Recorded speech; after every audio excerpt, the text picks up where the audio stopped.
All right, so the first thing we're talking about tonight is market research. We've kind of already gone over some of this type of stuff when we were talking about like finding your target market. So I'll only go over or retouch on some of the things I thought was important. This stuff comes from Jay Horton, letter A in the syllabus. The video is how to do market research for your independent film. One of the best ways for independent filmmakers to do initial market research for their film is by using Amazon. Amazon's bestsellers list. So you go to their bestsellers, and then you filter to movie and TV by clicking on the department. And then you further filter it to your intended distribution, the way you're going to release the film, whether it's DVD or rental or Prime Video if you're looking to do it through video on demand services. And then you want to choose your genre that matches whichever film you're trying to do. Most of the projects that pop up are usually going to be higher budgeted projects that you can't really compete with. However, you can use this data to see what is doing well in the marketplace. You can also get a sense of key art design and quality, synopsis and trailer style for your genre. So if you go to a certain genre on there and you're looking through sci-fi films, you can see what other sci-fi key art design, how did they design their key art for the other sci-fi films that came out recently or that are voted bestsellers on Amazon. How is their DVD, well, the DVD cover art would be the same, but what's their synopsis? What is it? How is it attention grabbing? What is their trailer like? Does it keep your attention? Does it make you want to watch the movie? And you can kind of get a sense of how that stuff goes for your genre. And if there's anything specific that you can get ideas or inspiration from for your own. You probably want to skip the first 50 or so that you can start finding more independent films. It's not always going to be the case. Sometimes they're all going to be bigger budgets. But if you're skipping the most of the top list, then you're going to start getting near the bottom of the top list, and that'll be more where the independent films are. You can also look at the user reviews, see what people are saying, who is saying it, if they have a photo, what do they look, how old are they, how old do you think they look, or do they look like they're a male or a female, what gender are they? And then also, if you go to their profile, it usually states where they are, especially it'll give you the country at least, like the United States, and when they left a review. So you can see the difference between when they left a review and when the film was released, how quickly are they watching this movie, and when are they doing their review, how did they review it, did they like the film, did they not, what was working, what wasn't working. And you can kind of start to see who is gravitating towards this type of film and who is not. And then you can get a kind of a better sense of how to do your target market, at least the initial phase of figuring out who your target market may be.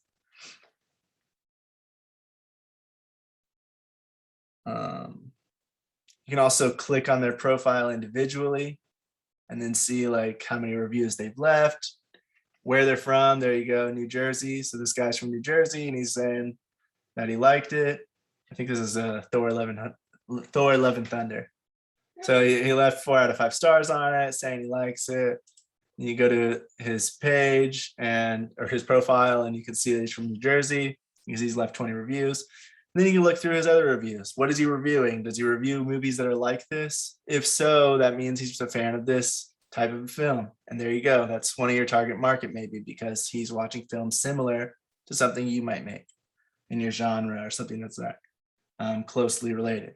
Also, when you're looking through the films, you can find films by reading their synopses. You can kind of find films that might be really like yours, or have something very much in common with what you have besides just the genre.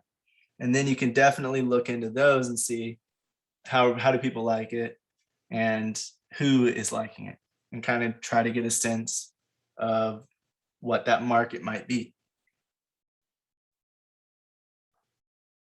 And then you want to see what people are praising about it. What do they not like? So maybe if something's similar in your film or your script, you can change it before you even get it off the ground. And then, of course, where are they reviewing from? Because you want to know the areas that they're watching it from. Are they watching it from the United States? If so, where at in the United States? And you can kind of get a sense of where your majority of your target market might be. You only do this with a lot of time and where you're gonna effort. spend your money as far as marketing, right? Like location marketing and stuff. Yeah, like targeting ads and things like that. If you find that a bunch of people from New Jersey are talking about films that are similar to yours, New Jersey might be one of your target spots to market ads later. Because when you buy ads, they like there's certain prices for different regions. You can just, yeah, and you can target them and say like how you can even do it by zip code. You can do it like very small radiuses. So that way, if you're like a really local business, you can just do ads locally. So you're not getting someone from California looking at your ad for a local oil shop in Virginia. And so the same thing can be done with films. If you're finding that a lot of people from a certain area are looking at it or liking these kinds of films, then you don't have to market just there, but that can be one of your key places to market in the future, to try to keep your marketing contained and targeted to your target audience.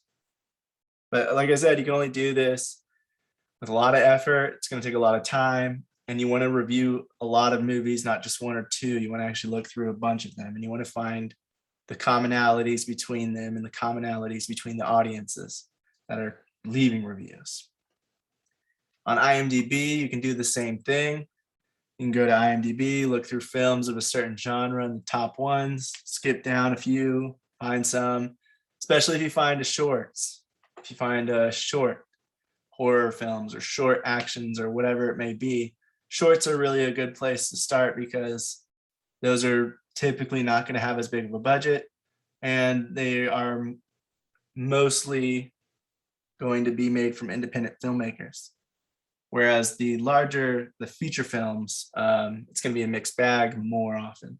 They're also a really good way to create a story on a budget with limited time, limited resources, and show people what you can do.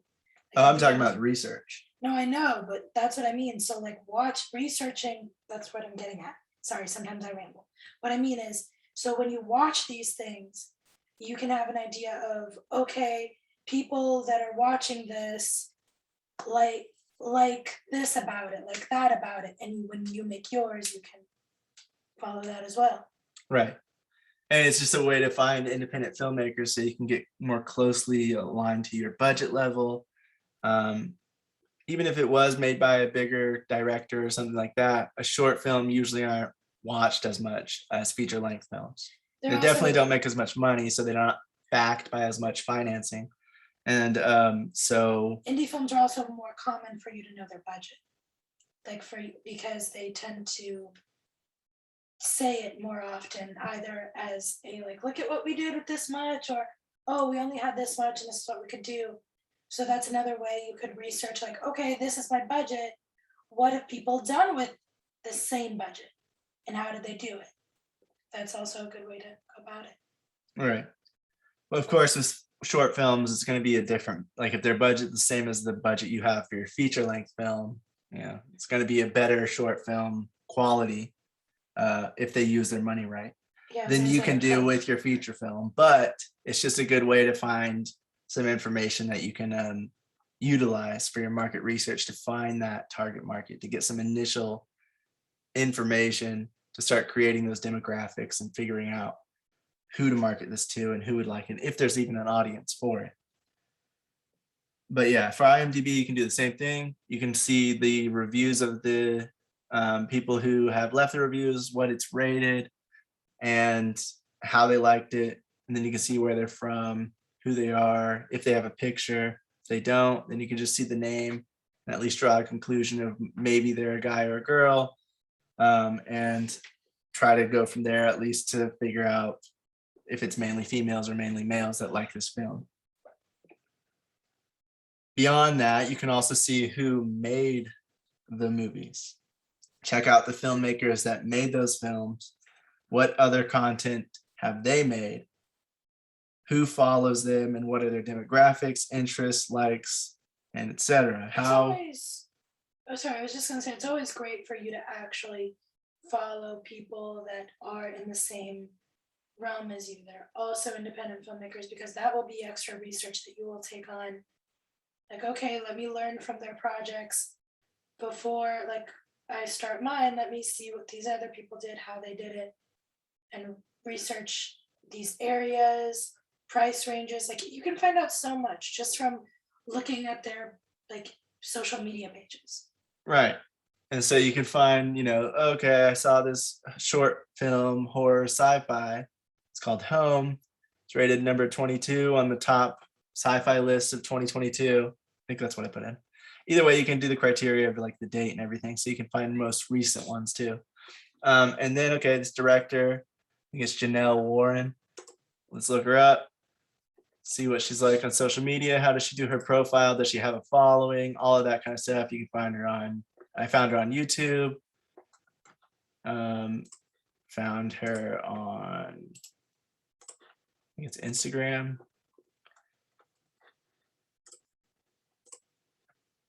LinkedIn, and you can see like how she's setting up her profile. That doesn't mean that this is how you should set up yours, because maybe she's not doing it right, but you can check out different people's stuff and see how they're doing it, so you can get some ideas and inspiration for how to maybe do your social media posts. Yeah, because sometimes what's right for one person isn't necessarily right for you, because it's not your style, or it's not, you don't have the same like free time to upload as frequently.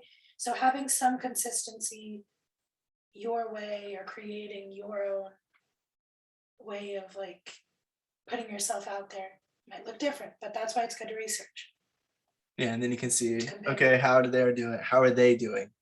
How many people are following them? If they have a lot of followers, then they might be doing something right, especially if their film won awards or was rated one of the top movies of that year. Then obviously they did something right, because there's a lot of people that rated them that way. And it could be that she has a lot of very active followers. So even though she only has like 617 here and 244 or 699 views on her videos, those could be very active fans.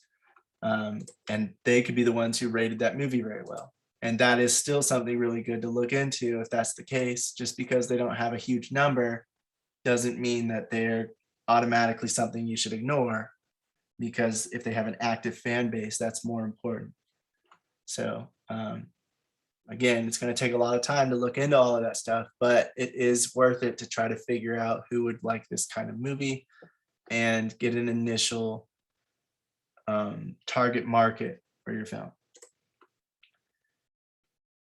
This next stuff comes from Adam Earhart. It's letter B in the syllabus. The video is How to Do Market Research, 5 Fast and Easy Strategies. They were talking more about regular businesses, so I don't think I wrote all of them down. But one of the things they talked about was using Google Trends. Google Trends to see what people are searching based on different keywords. You could look up film, indie film, independent film. You could look up your genre.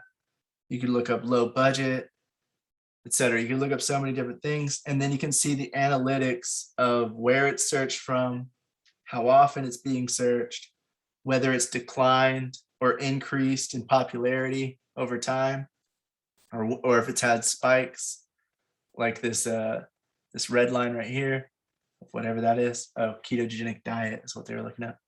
So they see that there's like not really many views, and then all of a sudden it starts picking up here. If we're looking at films, we would say, okay, why did it start picking up right here?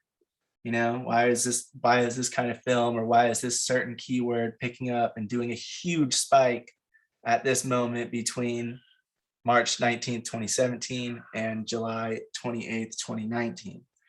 And then if you maybe look into some things, you can find the answer to why that might be. Maybe some company came out with it, or some big movie was coming out that around that time, and so people were looking it up more often.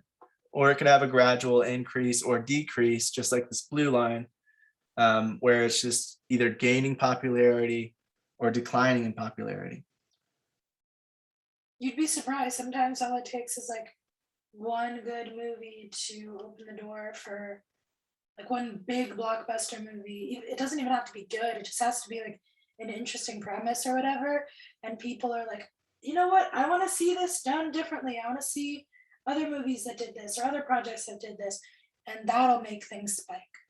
So it's even a good idea to keep an eye out on what's coming out and what's making buzz around your community, your people, as far as like movies and new stuff, because that will also give you an indication of like, okay, this might be coming into popularity soon or coming into people's interest. Yeah, and then you can see like, okay, maybe you're making a movie that's about veganism or ketogenic diet. Well, then you can see the breakdown of the trends right here. Of course, you'd want to get some newer information, but you go to Google Trends and you search it and you see who's looking it up. Keto diet, ketogenic diet, and make sure you're doing veganism, and the other uses of the word, not just the one you type in, because it's actually going to show you the results of that specific keyword. I would just be very careful depending on how broad of it is, because for example, something like a diet, that might not always translate well to every specific thing, like to film as much as it would translate to books, for example. Like people might want to read books about it Right. more than they want to watch movies or documentaries about it.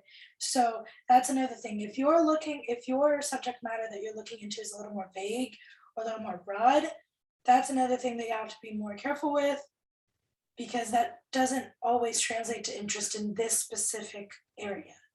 Well, it's just something to look up on top of other research. You should never just look up one thing, but if you're making a movie about, a ketogenic diet, then you can see it's gaining popularity over the years, which means there's more likely to be more people that would come see the movie.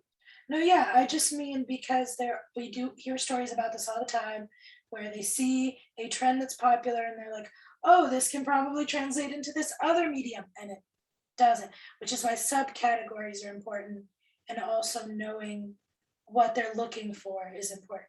Not just, oh, this thing is trending, let me make a project about it.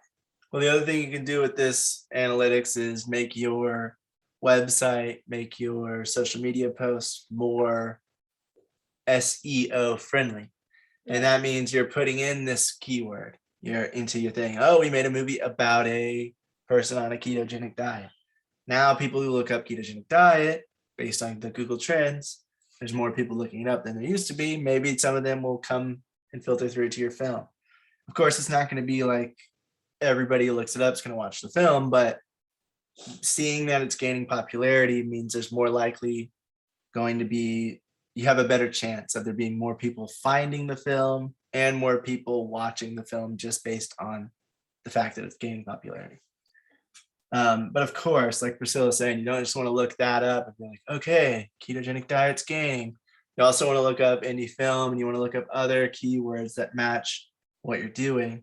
So you can male lead or female lead or whatever you have, to see like if it's a documentary, if it's a narrative film, look up the different keywords and see if it's gaining popularity, if it has a lot of people that look it up or not. And you can also go down and see where they're looking it up from.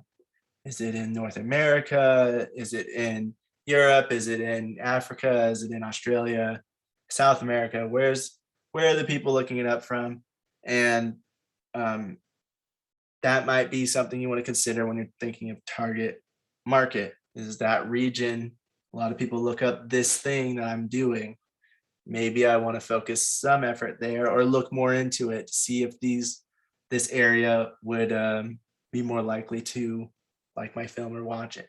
Especially if you're doing a streaming service or something like that, where you're posting your movie, where you know what countries they are in.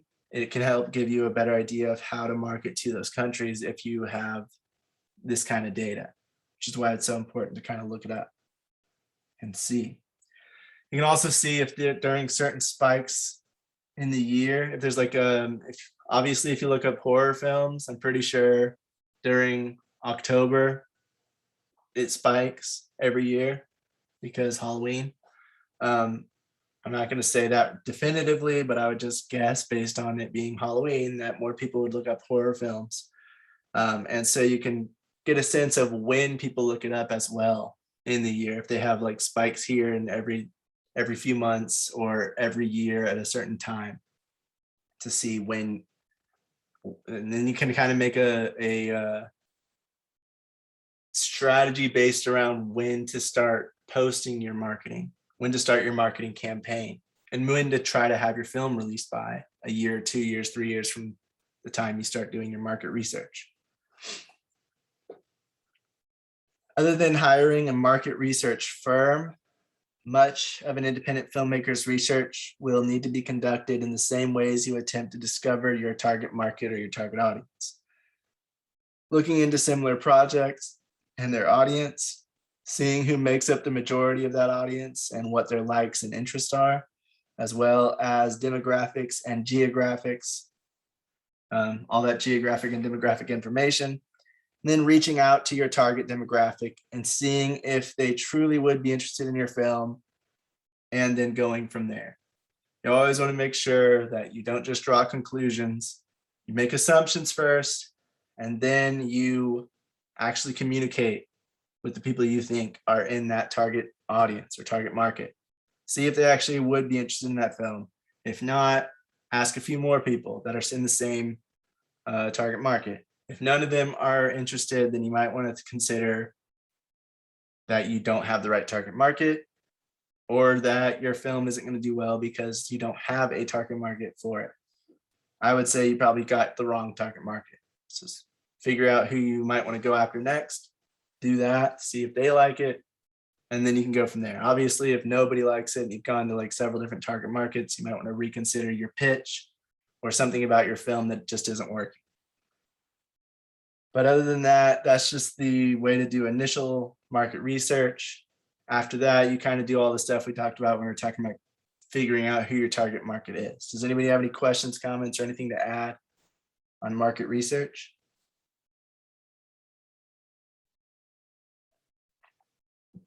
It's not easy, by the way. That's why there's so many companies that gather data and are able to make so much money selling it. And pay social media companies for data because of that too, because it is hard.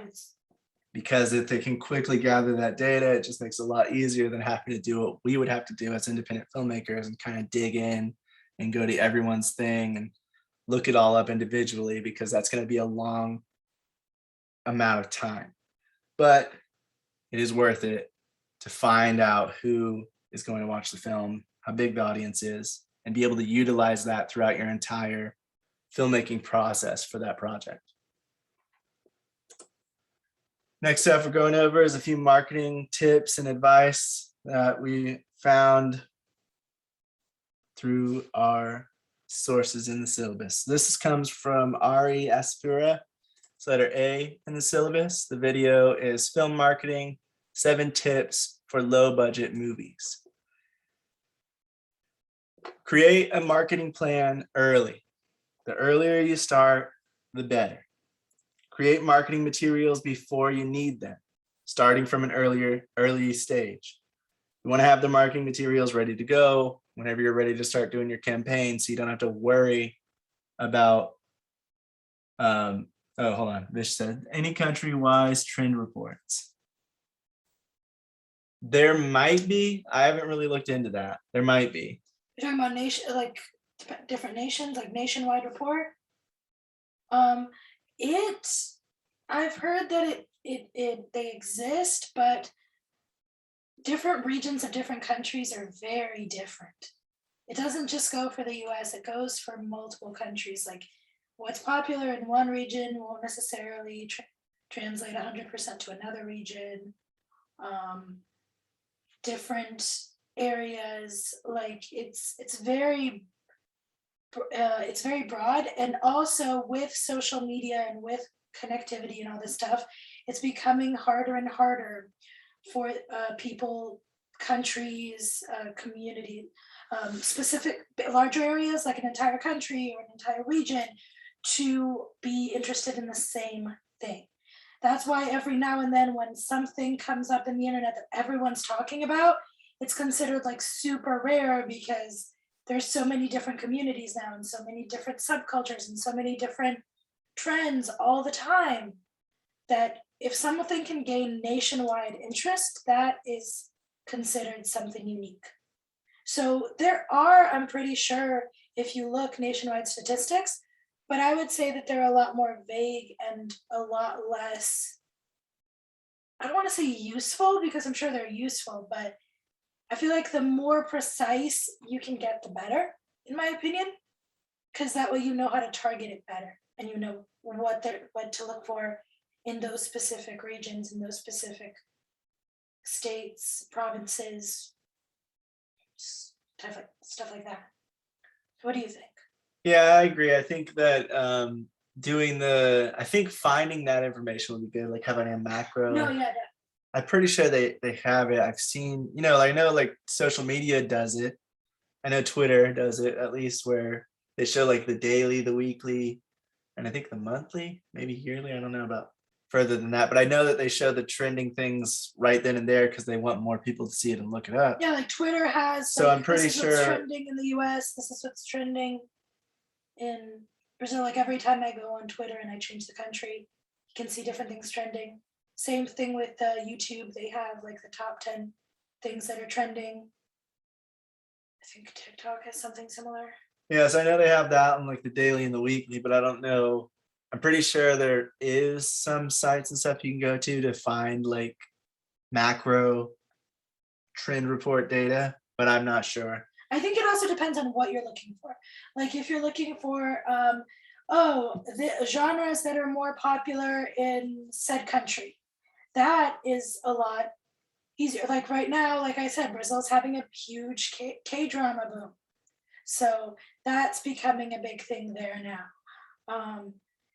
And I'm sure other regions have like different genres as well. So that's a specific thing that you can look up.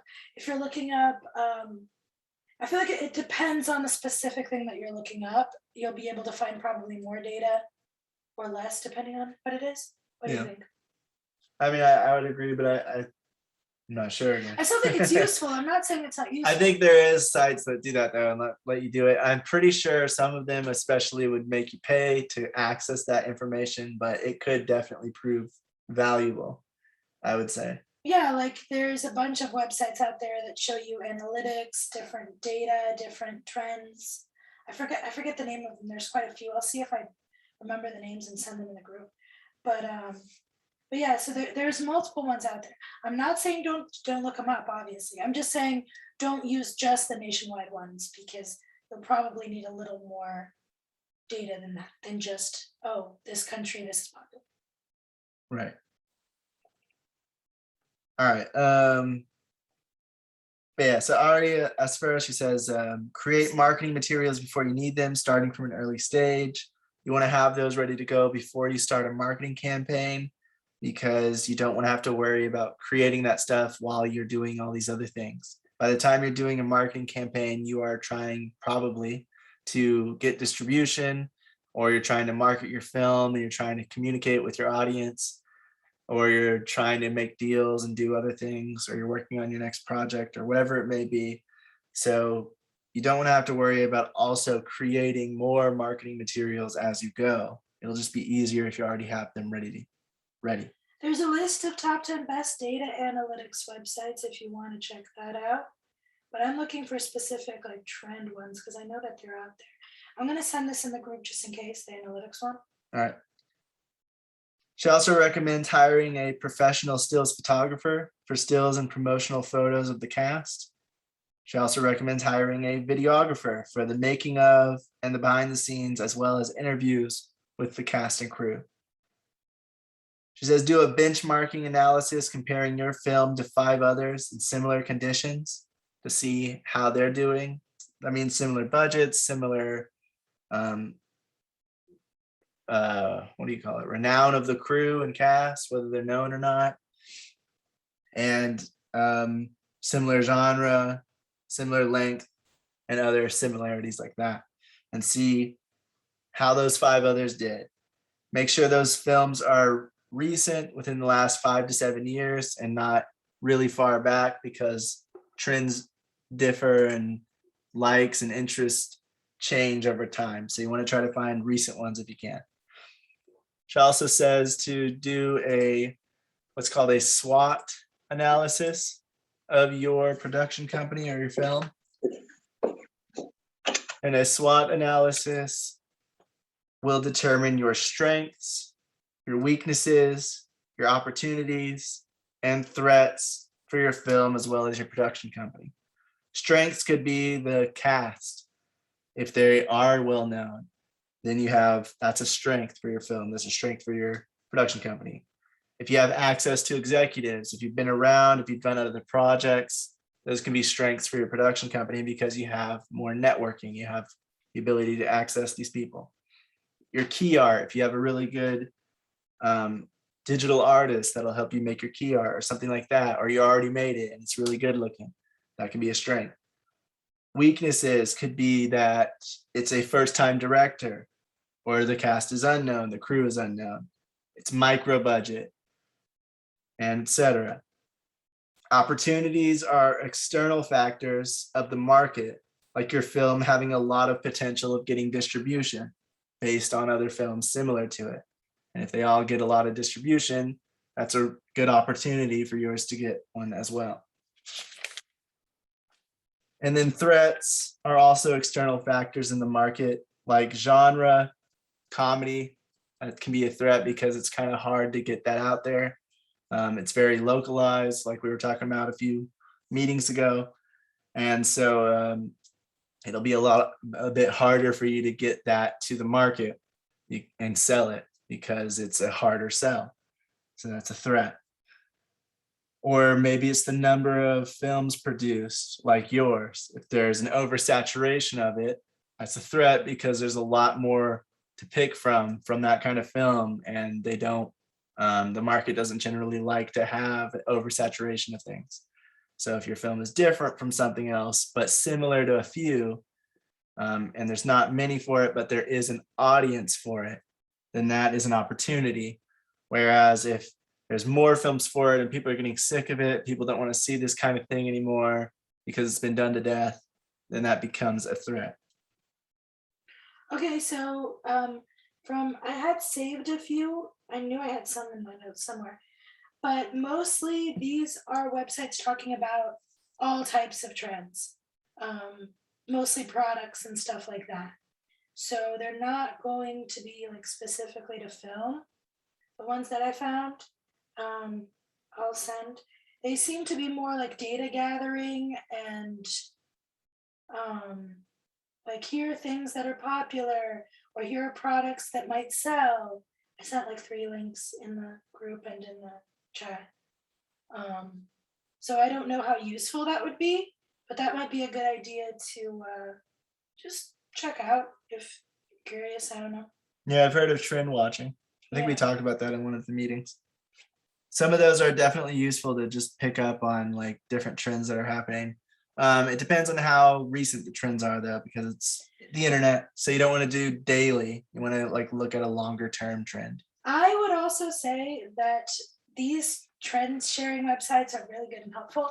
However, there is no better way to follow trends than to follow certain groups and conversations online, and specific YouTube channels, specific Reddit communities, specific websites on specific products or things, because those tend to be updated, social media accounts, because those tend to be updated more frequently, and there's also more of a conversation, so you actually get to read and hear what regular people are talking about, as opposed to just, oh, these are analytics, these are what we've seen in the world. You actually in real time get to read or watch updates of people talking about it, people discussing it, and it's a lot of work, and you know, it can take time or whatever, but if at the end of the day, if you use your social media in a more productive way,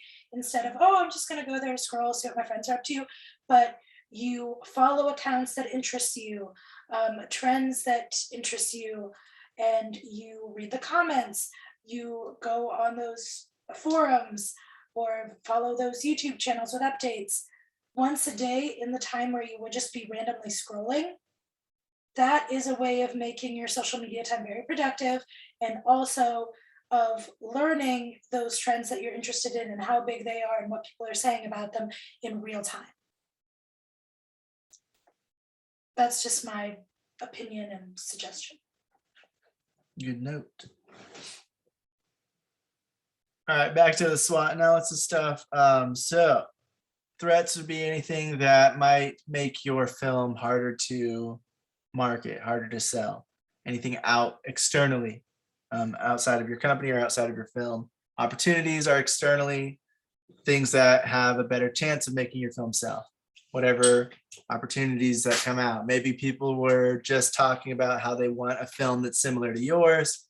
Well, that's an opportunity for you to fill that market and to use that that audience of people that were saying that to showcase it to investors, distributors, whoever else, to say, hey, look, people are actually asking for this and we have it, or we want to have it. We wrote the script and it's just like what they're talking about.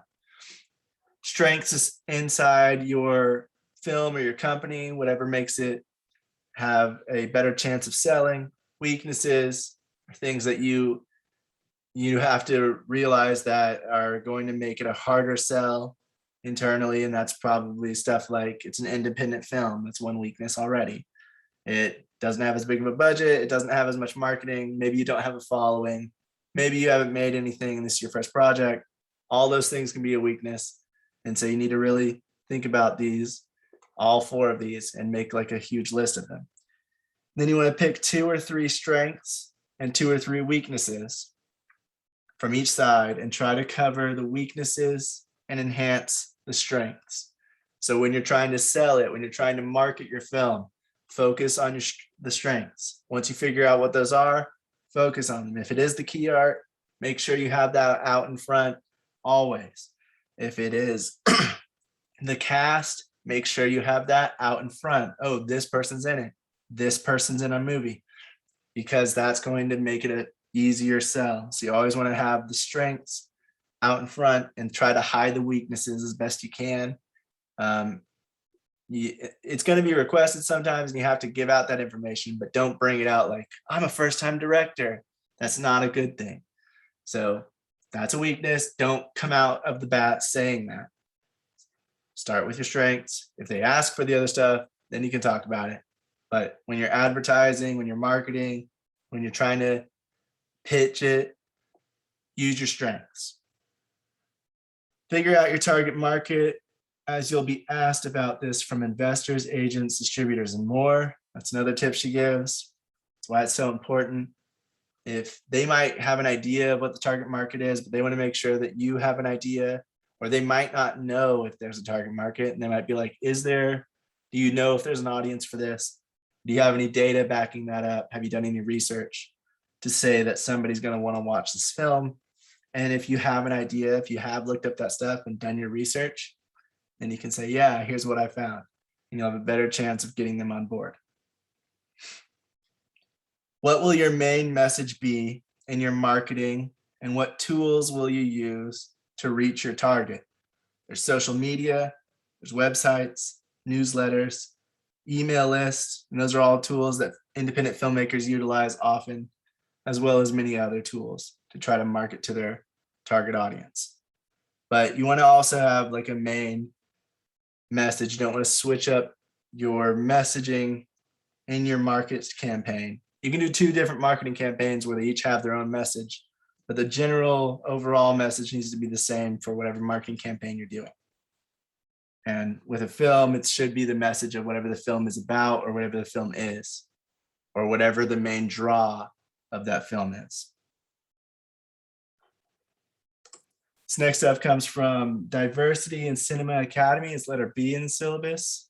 The video is called Film Marketing Tips for Indie Filmmakers for 2022. It was just a short, so I just have one thing. She said, hire a good graphics designer for your key art and any design. Hire a good one. Make sure you're not skimp on this, because that is the first thing that people see. That's the first thing that's going to get them to look further into your film. If it looks cheap, if it looks independent, if it looks crappy, they're going to automatically think that it is before they even see the trailer and the film itself. Even if the trailer and the film are actually really good quality, if the graphic art, if the key art is not, and they're automatically going to assume that it's not a good, high quality project right off the bat. So don't skimp on it. Hire somebody good, or take the time needed to actually learn how to make a good one if you're doing it yourself. Jay Horton, letter E in the syllabus. It's 5 surprisingly effective independent film marketing tips for 2022. He said, consider collaborating with other filmmakers to promote each other's work. Exchange some marketing materials, and on agreed upon dates and intervals, market for each other. Users are more likely to accept promotion when it's not self-promotion. My friend just made a film, those kind of posts. Oh, my friend just did this, my friend just did that. More people are likely to see what it is instead of it being, I just made a film or we just made a film. It's just something about how people see that and view that. They don't like self-promotion as much, but if it looks like a friend is helping out another friend trying to promote their film, they're more likely to go along with it and be okay with it being on their group or whatever it may be. So you might want to collaborate with other filmmakers who have work that they just recently made, and promote each other's work from time to time. That way you can take advantage of the fact that people like that type of promoting better than self-promotion. It won't and shouldn't completely replace self-promotion, but it can make it a lot more successful. Don't let any one way of marketing become your only one. You want to have a diversified way of marketing. You want to have a variety of different marketing that you do. Even in like social media marketing, you want to have different material. You don't want to just do the same thing. We already talked about this, but you don't want to do the same thing over and over again, because it'll get stale, it'll get old, and people won't care as much if they're following along the whole time. So try to have a variety in the ways that you promote, the ways that you market, and then also have a variety in the content that you use to market on those same platforms. Utilize YouTube, not just for teasers and trailers, but behind the scenes content, interviews, explainer videos, publicity stunts, and clips from your film. Be sure if you do clips that they bring questions without the answers. Don't give the answers in the clips, just like you don't give the answer to the questions in the trailer. You just you arise the questions of what should happen here, and then you leave it. And then they have to see the film to see what the answer to that question may be. That way they have to go see the movie to get the answers.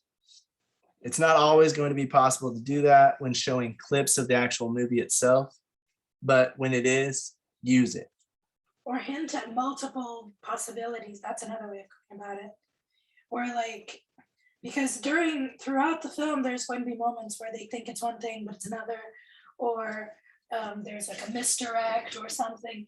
So if well, you sometimes, need to use, depending on the film. Well, yeah, that's what I mean. But there's going to be certain scenes where it might show that you might think it's one thing when it's not. There's always going to be extra scenes here and there. So if you need to add more, you can always do that. If you can't, can't not show at least part of what it might be, maybe add a misdirect in there, or another scene that has nothing to do with it, power of editing, and feels like, oh, it might be this, but really it's nowhere near that. Yeah, I would say it's a little bit harder when you're showing an actual clip within the film. Yeah, but people do that all the time with cuts and editing and mashups and stuff, right?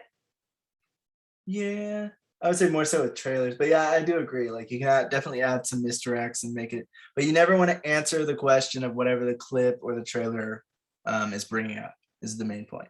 The clips are just like actual little snippets from your movie. It might be some of the really like a really good shot or a really good piece of dialogue or a really good performance from your actor, so that you can show that it's a good quality product. Whereas the trailer is the overall just kind of trying to get people to come see the film. It's kind of giving what the story will be about without giving any answers. The clips are to show like what is within this movie. What can you find when you come to watch it? Since it is an independent film, you will see this kind of quality of dialogue or audio or visual effects if you have it, or whatever it may be. You can show that off so that people are more interested in watching the movie based on those clips. But again, don't give away the answers to whatever you're bringing up in the clips. Make sure it leaves off with if you have some kind of question, make sure it leaves off with the question not being answered, so that's more of a cliffhanger. So they want to watch the film even more. You also want to pin the top comment with a link to the full movie, as well as putting it in your description. That way, if people are looking at the description, they can find the movie. If they scroll down to the comments, the first thing they see is a link to the movie. I was also looking through his comments and found one person trying to access his social media group. He has some kind of, I think it's a Facebook group, like a private group or something like that. And when he sent the link to the person said that it was saying it's unavailable for them. So it made me think, I'll add a tip. When you create a website, social media post, social media profile, or a page, be sure to check it as a moderator, and then using a different device, don't log in, and view it as you would as an outsider, somebody who's not in the group, somebody who isn't moderating it or creating it. As the creator, you're going to get a different view of that page, of that website, because you can edit it. And so you're going to have different options. And it's going to be a different layout, sort of. As an outsider, you're going to see exactly as you would if you were somebody who's coming to it that's never been associated with your website or your social media page at all. You want to make sure it comes through the same. Does it look the same as it does when you were moderating it, as it does when you're an outsider looking in? Are there glitches or other things wrong, like that glitch where it says that it's unavailable? That's something that you would need to figure out so that anybody who's coming to the page to try to join doesn't have that same error, because they might not try to communicate with him and get him to fix it. So you want to make sure that there's nothing like that wrong with your thing. You want to figure those things out before sending it or sharing it with other people. Of course, like for his, he already had it going and it was working, so he didn't assume that it would mess up. But something he did, or something that Facebook did or whatever, changed something and made it mess up. So you always want to check it out multiple times. Every time you post, I would say, if you can, just view it on your phone when you're not logged in, if you're doing it on your computer with the editing and whatever else.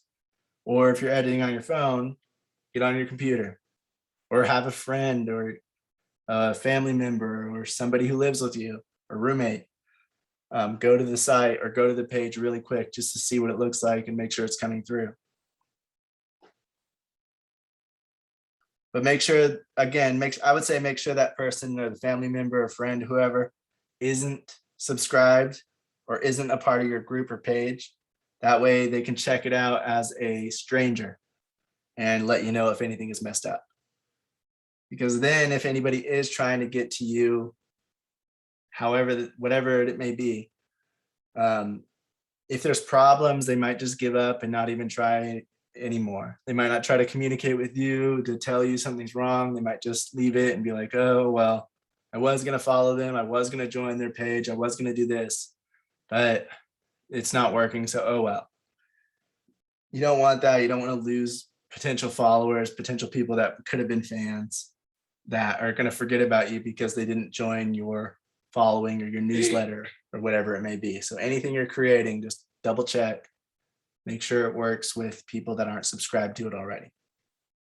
Especially because, like I said, you're going to see it differently than somebody who's coming to it who isn't the creator of it. Like literally, you're going to see it differently on your screen. So you want to check it out as somebody who wouldn't be creating it to see if it works. This next stuff comes from freelancevideocollective.com. It's letter G in the syllabus. Excuse me. He also says, make a marketing plan early, or they, I guess. I don't know if it's a girl or guy. Start building your audience as you go. Don't wait until your film is complete to try to build your audience. Try to build it as you go. Vary your film marketing methods. Leave flyers locally if you're showing it in a theater. Consider going door to door around the neighborhood, leaving flyers, or conversing with people about the film. If you're doing it locally, try to get people interested and aware that it's coming out. Drum up the hype and try to get the media to cover any events with advisories as well as press releases. If you have anything going on, try to make it sound exciting, try to get people interested, try to get the media interested, because if the media gets interested, that means the general public will get more interested.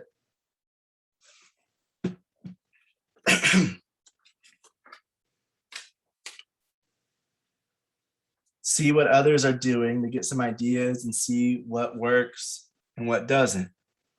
There's previous marketing campaigns you can see from successful independent films, as well as the stuff we already talked about when we were talking about market research, of just looking up people that had a film and how are they doing it? Do they have a big following? Do they have an active following? And what are they doing? How long have they been doing it? And what's working? What's not working? And then try to see if you can come up with some ideas and some inspirations from those. And then, of course, you always want to set aside a budget for marketing specifically. There's going to be a lot of stuff that goes into it.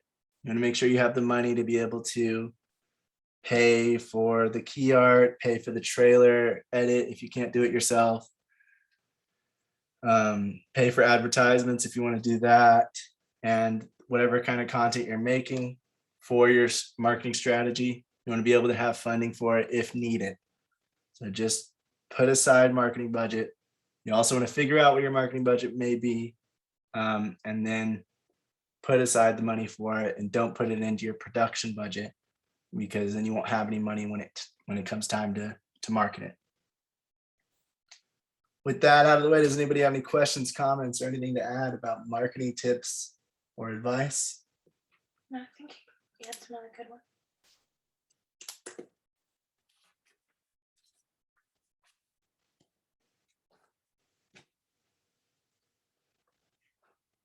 All right, the next thing we're talking about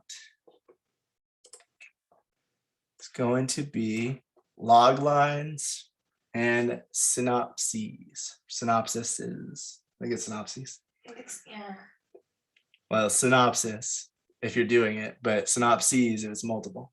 You should only have one. I feel like synopsis just sounds wrong. No, I know it is wrong. I was just saying because synopsis is how you say it if you're doing it, but No, yeah. you know it's multiple synopses. Anyway, we've already talked about loglines some, so I'm just going to go over about pitching it, not necessarily writing it like we did in the first semester. A little bit we'll talk about that, but we went over this in the first semester, so this will be kind of like a refresher on it. Stuff comes from neilchasefilm.com. It's letter G in the syllabus. A logline is a 1 to 2 sentence summary of the script or film.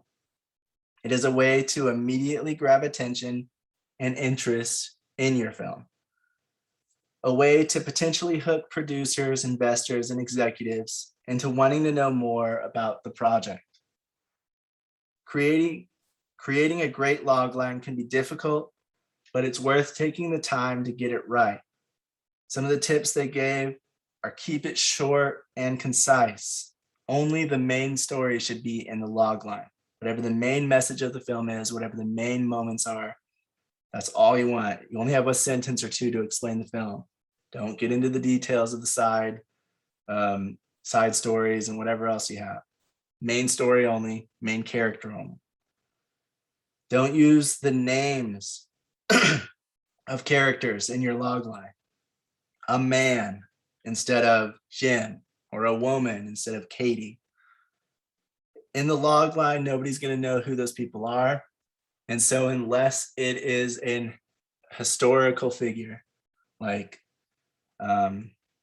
George Washington, then you don't want to use their name, because unless it means something to them, it's not going to mean anything. It's not going to matter.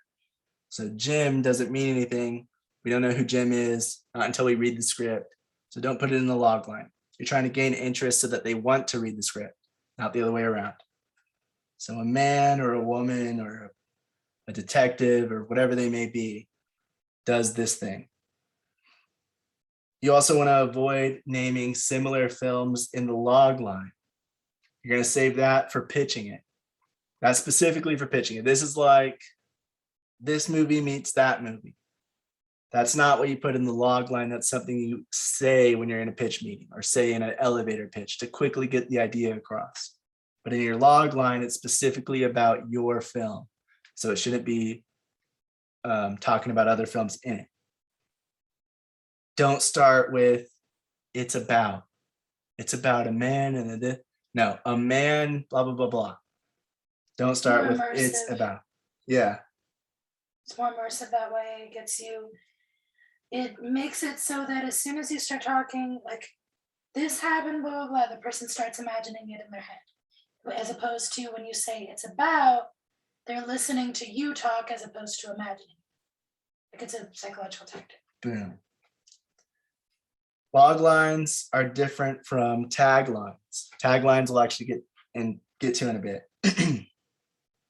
You want to study loglines from popular movies to get some ideas and inspiration. If you are writing a script, figure out the main story elements. In order to write a great logline, you have to distill the script down to its essence. What is the one thing that the story is about? And also, you don't want to give away the ending in the logline. The logline should be a reason for them to want to see how it ends, to look further into it, to read the synopsis or the summary, and then get into the actual script. So you don't want to give away the ending in the logline. Loglines are something you use to grab attention from people really quickly and get them to want to hear the rest of your idea or go read the script. When you're pitching, the logline is one of the first things that grabs people's attention. If you're emailing it out or you're just saying it really quickly to somebody, oh, what's the film about? You can go off your logline really quickly to generate that initial interest and then go on with the rest of your pitch. If you're pitching it, of course, then you should end up giving away your ending most of the time. But in your logline specifically, don't put the ending in it. Give them a reason to want to read more to find out what happens. On the edge of their seat, like, wait, what happens next? I actually pulled up two sites that I wanted to kind of go over some of these with you guys together. This one is from neilchasefilm.com, same website we were just talking about, but a different page, not in the syllabus. It says 25 famous logline examples. Sci-fi logline movie example from Back to the Future. After a teenager is accidentally transported 30 years into the past, he must find a way to both return to his own time and reunite his parents before he and his future cease to exist. It's a very brief summary of what the movie is, tells us exactly what happens, doesn't mention anything about Doc, how he got to the past. It just says what the main meat of the story is. Which is crazy, right? Because I feel like your first instinct would be to go with the time travel aspect, because that's unique and different. But no, they went with, here's what the story's about. Well, it says he was transported 30 years into the past. No, yeah, I know, but like he focused more on the relationship than the future aspect. Right, and I would say that's the more of the conflict of the story. Yeah, and that's interesting because at the end of the day, you can have like, oh, this cool gimmick in your story. Oh, it's a future space. but you have to be able to put that with the main, what is, okay, yeah, that's an interesting world for them to have the conflict in, but what is the main conflict?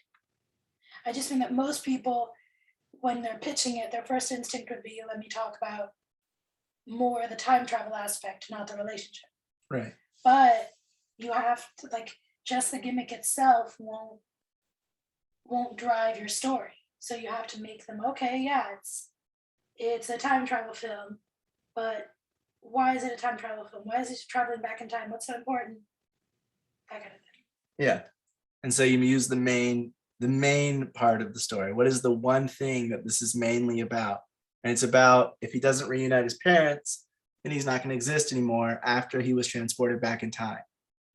And it doesn't say that he was the cause of it either. You know, there's things that too many details will make it not interesting to read the rest. Also, it'll make the log line either too long or too wordy. And notice how the sentence is pretty long. It's not like a really short sentence. It can be, but usually it gives enough information where you get the gist of the movie down in one sentence. I never know how to pronounce this one. Is it the Django or Django? I think it's Django. Django Unchained. After being rescued by a German bounty hunter in pre-Civil War Mississippi, a freed slave sets out to rescue his wife from a sadistic plantation owner. So we see what the main character is, see what the main conflict is, and who the main antagonist is. Yes. So what are you looking for? No, the main character too. Oh no, actually we don't. Well, yeah, James actually a Bond. freed slave. There's the main character. Boom. Oh. Gotcha. I didn't say anything. I know. All right, Kingsman, the Secret Service. When an unhinged billionaire plots to cull the human race, an underprivileged trainee in a secret intelligence agency must prove himself in order to save the world. So you don't always have to have an antagonist in there, but they usually say the general conflict and the main character. And notice how they don't just say a man, they usually have what they are. Unhinged billionaire, freed slave. This one just has teenager. It's also good because the main story, those things aren't going to change, but certain aspects might change during production. So you want to when you pitch it, you want to pitch the main story, but knowing that those little teeny aspects might change. So it's good to focus on the main things that you know are not going to change. Well, it's also about grabbing attention, right? So it's like an unhinged billionaire instead of a man. A man's not as interesting as an unhinged billionaire. And also that, you know, he's a little very vague off the too. hooks, and It's like, he's rich and he's, you know, he's a little crazy. So it gives you more of an idea of this person already just from reading that one thing. The wording is very important in how you make a log line. It needs to be colorful. It needs to be interesting instead of just vague and generic. The fugitive, falsely accused of killing his wife, a doctor desperately searches for the real killer with a relentless federal agent hot on his trail. There you go. Again, we have the conflict, we have the main character, and we have the antagonist. North by Northwest, when an innocent advertising executive is framed for murder, he must evade the authorities long enough to uncover a foreign spy ring. Wizard of Oz. After a twister takes a lonely Kansas farm girl to a magical land, she sets out on a dangerous journey to find a wizard with the power to send her home. Short, sweet, and to the point. And again, very expressive with the wording. Lonely Kansas farm girl. Instead of a girl or farm girl, they make sure to add some of the main things. Kansas, you know, is a main thing in that film. Yeah, it's a main point. That's another thing, like where they're from. You have to think, okay, what is important to this story for them to understand and what's not. It's important for them to know she's from Kansas because that's kind of a major part of the story. But if it's not, maybe you wouldn't necessarily need to mention that she's from Kansas. And notice dangerous journey. It's not just a journey, it's a dangerous one. You know, there's different little things you can do to kind of spice it up a bit. a good example of that is there's a tornado, and that's the dangerous part of the danger. Yeah, But right. There's an evil witch with some crazy yeah, monkey honey, demons. I know I've seen those movies, but I just mean like notice how they don't mention the tornado, even though, oh, she gets caught up in a tornado. Like that might be someone's first idea of pitching it is, oh, she gets caught in a tornado and ends up in a magical world. Was No, it like Logline? huh?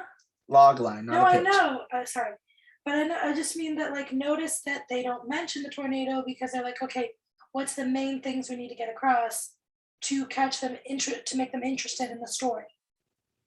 The tornado might not make them interested in the story. Where she's going, what she does there, and what she gets herself into, like if it's dangerous or whatever. The juxtaposition of her being a small town girl from Kansas and going on this big adventure, that's what catches their attention. That's what's gonna draw them in. Loglines can also often have some kind of sense of irony, depending on the conflict. Lonely Kansas girl is small town farm girl is going on this big, huge adventure. There's the irony, yes. She's used to living on a farm, and now she's going on some magic, crazy adventure. So there's also that. Elf. When a Christmas elf discovers he's actually human, he travels to New York City to find his biological family. I can't wait. Simple to the point. Reservoir Dogs. After a simple jewelry heist goes wrong and the authorities close in, the surviving criminals suspect that one of them is a police informant. Silence of the Lambs. In order to catch a maniac who skins his victims, a determined FBI cadet must seek help from an incarcerated and manipulative serial killer. Titanic. When two star-crossed lovers meet on a maiden voyage of the Titanic, they must find a way to survive when the doomed ship hits an iceberg in the North Atlantic Ocean. And when she just lets him die when he clearly could have fit on that stupid plank. Toy Story. When a new spaceman action figure supplants him as the favorite toy, an aging cowboy doll must overcome his jealousy for the sake of the other toys in the house. Again, that one, sometimes there's certain log lines that are longer to kind of describe if it's more of a difficult idea to wrap your head around. This one doesn't even mention that they're alive, and it doesn't really need to. You can kind of get the idea of it from saying that he has jealousy. Why is this toy jealous? Well, clearly they have feelings, and that means that they're sentient. So again, it's all about figuring out what's important to say, what the details that need to come across are, and what you can leave out. And some things go without saying, like if the toy's all jealous and stuff, obviously he's sentient. Right, and you don't want to treat whoever's going to read your log line like they're stupid and handhold them all along the way. Although they'll probably not figure that out. No, like they can figure out stuff, but it has to have the wording that will allow them to figure that out. And if him being jealous, that's the thing that makes you know that he's lying. And if they want to ask, like, it's good to leave some room for questions so that they can be curious about it and they want to know more and they want to invest more in it. Obviously not main, like stuff that takes away from the story, but you don't have to cram every single part of the plot in there. Yeah. It's like, again, it's the main point of the story. They don't even, okay, I'm going to go back to Toy Story. They don't even talk about how they go on this huge adventure or anything. All they say is that he has to overcome his jealousy for the sake of the other toys. There's a new action figure and he has to learn to deal with it. It's pretty much what they're saying, and the rest of the movie is in the script. Call Woody old, poor dude. And they didn't call him old, they called him aging. Oh yeah, there's a huge difference. He's an aging cowboy doll. Huge difference. But yeah, so just think of that, like it doesn't need to have everything, all the details in there. It just needs to be interesting enough and with the main meat of the story. What's the one thing that this is mainly about? That is the main point. This is what starts the entire movie. Him being jealous of that space action figure, Buzz Lightyear. The Hangover. When three groomsmen lose their about-to-be-wed buddy following a drunken bachelor party in Vegas, they must retrace their steps in order to find him. The Exorcist. When a teenage girl is possessed by a demonic entity, her mother seeks the help of two priests to save her daughter. And so on and so forth. Let me see, Star Wars. Following the discovery of two unusual droids, an adventurous farm boy joins a mysterious hermit to rescue a space princess from the evil empire before they can unleash their ultimate weapon. Whew. I would say that one's actually not that great. It's a little wordy. And also, we don't know who the empire is. So I would say some of those things are a little iffy. And George Lucas was an independent filmmaker when he pitched this. I think he'd only made like one other project. However, it does give away enough information where you can kind of figure out what's going to happen. But there's some things in here where you're like, what are droids? And what's this empire? The evil empire, what does that mean? So there are certain things that I would say probably should have been changed or worded differently. Offense structure. I don't know if he's the one who wrote it, but yeah, it might have been him. It might have been someone else. Sometimes it's just because you're new and you don't know. Plus, we also have to, context matters, right? And when he went to pitch it, I feel like one of them was his friend, so maybe he had already kind of explained the concept to him by that point, or part of it. So maybe that's why it sounds a little more. Possibly. I'm not sure what the reasoning is. It could be that he wrote it beforehand. It could be somebody else wrote it. Either way, obviously, it doesn't mean that it never works if you don't have the perfect log line. You know, some people can do it and have one that's good, mediocre, or even bad sometimes and still sell it. But having a good log line is definitely going to make it more easy and more likely that you're going to get some kind of interest or deal from your film or your idea to get funding for it or something. If your movie is great or your script and synopsis are amazing, but your log line sucks, it's going to be a harder sell. It's going to be harder for you to sell your film or raise funding for it. Executives are busy, like we talked about already, looking through tons of pitches all the time. So the first thing they do is read the log lines to see if the story sounds intriguing, see if the person is an amateur, like if it was written like crap, has misspellings or grammatical errors, or it just kind of doesn't sound interesting, and see if the film matches their kind of content. We don't even do this kind of film. Let's move on before they even get past the log line. That doesn't sound interesting. Scrap it. Let's see the next one because we have 30 more. So they don't need to stick to one to see, oh, maybe this could be good, unless they're actually finding it somewhat interesting and it matches their kind of work. The log line for pitching your movie is like your key art or poster for getting someone to watch it. If it doesn't look good, then less are going to look further into it. So with the log line, if it doesn't sound good, if it doesn't read well, less executives are going to look further into it. And so then less people, you're going to have less likely chances of getting some kind of deal or being able to set up a pitch meeting or send your script to them or whatever it may be. The log line will lead them to your summary, then your synopsis, then possibly a treatment if you have one, and then finally the whole script. That's why the log line needs to be good. This next stuff comes from masterclass.com, letter H in the syllabus. There are 4 primary parts of a log line. There's no specific order for these 4 parts, but most log lines have these 4 elements. Protagonist, not named, but the protagonist, whoever the main character is, the main protagonist. The inciting incident, protagonist goal, and the central conflict. Common industry practice dictates log lines be 1 sentence long, and some even say to cap it at 30 words.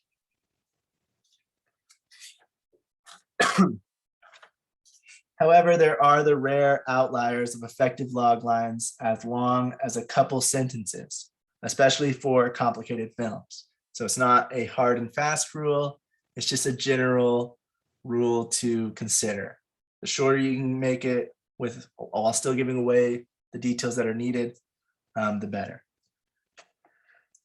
Some tips that they give are clearly lay out your narrative, but not the ending. The logline is meant to entice readers to read more, so they nearly always leave out the ending and how the story wraps up. Use active and visual language. Words like struggles, journeys, and fights are much more intriguing to read in a logline than learns, wonders, or comes to find out. Identify your protagonist. List all your main character's traits and then select the strongest adjective and proper noun that represents who they are. Cheerful school teacher, depressed cop, something, something. That way you get an idea of who this person is. And we've seen that in a lot of these anyway. There we go, a depressed suburban father, American Beauty. In the midst of midlife crisis, a depressed suburban father tries to reinvent himself as he develops an unhealthy obsession with his teenage daughter's attractive friend. Ew. Sorry.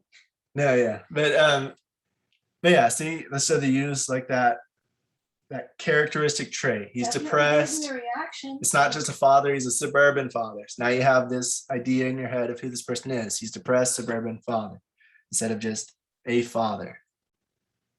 So pick your strongest adjective that represents who that character is, and then their proper noun. And you can do something, you can do just father if you don't have anything else, but try to think of something that specifically is what they are. And usually that could be their occupation, if that comes up in the script, like if they're a doctor, or if they're a detective, or if they're a toy, stuff like that can go into your logline. And then have the inciting incident. It's the jolt from the blue that sets the story in motion. Someone breaking up with them, a promotion, a move to a new house, an upcoming event that they're trying to get ready for, a marriage, etc. NFI.edu states a logline should be 50 words or less. So it's not really like again, it's not a hard and fast rule. They say 50 words or less. Masterclass said some people say 30 words or less. The word count, I would say it doesn't really matter as long as it is easy to read, clear and to the point, but I would say try to keep it under 50 words. And if you can, try to keep it under 30 words. Again, the shorter you can get it across, the better. You may want to have the setting or location of the story in your logline as well. That's if it's important to it. We saw that with Kansas, New York City, Las Vegas. When they're important to the script, you usually want to put that into your logline as well. Also, from Premium Beat some loglines, and they kind of go into some do's and don'ts and how they did and what they failed to do or what they did right. So again, we have the one from Silence of the Lambs. A young FBI cadet must receive the help of an incarcerated and manipulative cannibal killer to help catch another serial killer, a madman who skins his victims. Actually, that one's different than the other ones. I wonder which one's right. Well, it could have been multiple, because they do go through multiple studios, multiple productions. And they might have reworded it and stuff. But then you see that there's the protagonist, young FBI cadet. Action must receive the help of an incarcerated and manipulative cannibal killer to help catch another serial killer. Antagonist, another serial killer. Inciting incident, serial killer who skins his victims. I don't think it's an inciting incident. I mean, is that you can unpack this a little to see how the gears work. This is a serial killer who skins people on the loose. This antagonist motivates or incites a law enforcement to try to catch him. But to do this, they need insight into his mind. So the lucky winner is our protagonist, who has to take the action of seeking help from another disturbed cannibal. even that teeny paragraph is too long, hence the formula and hence the concision. You don't want to have all this to explain the movie. You just want to have it be a really quick to the point sentence.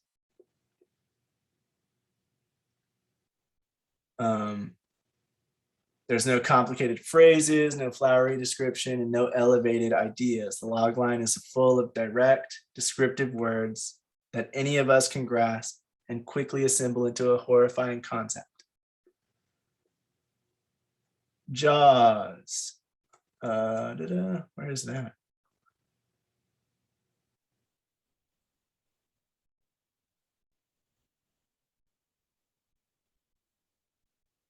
I honestly don't know where that one's at.